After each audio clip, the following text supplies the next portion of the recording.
Vous me pardonnerez un langage assez peu châtié dans cette vénérable institution, mais on vend en ce moment de la merde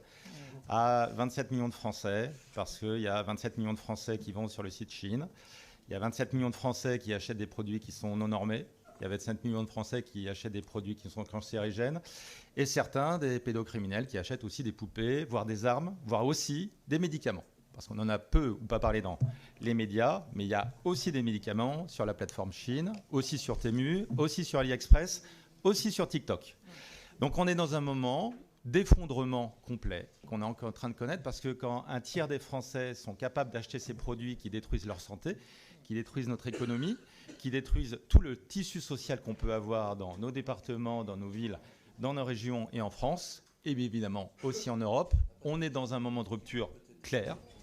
Et si on ne sait pas réagir par rapport à cette plateforme, décidément, après la désindustrialisation dont a parlé mon ami Olivier, on va connaître la déritailisation, c'est-à-dire la fin des boutiques, parce que quand on est déjà à 11% de boutiques qui sont fermées, eh bien, on arrive très vite à 20, et quand on est à 20, voire à 30, eh bien, en fait, il n'y a plus de centre-ville, il n'y a plus de centres commerciaux, et donc il n'y a plus d'activité. Et donc, dans ce moment de rupture et ce moment de pivot qu'on est en train de connaître, on a l'obligation de réagir. Chine, c'est avant tout une société d'intelligence artificielle. Quand tous les jours, elle produit 10 000, voire même 50 000 produits par jour, je reprends une marque de mode française, c'est de toute sa vie 10 000 produits qui sont fabriqués. Chine le fait tous les jours. Et bien, cette capacité, tous les jours, de créer des nouvelles modes,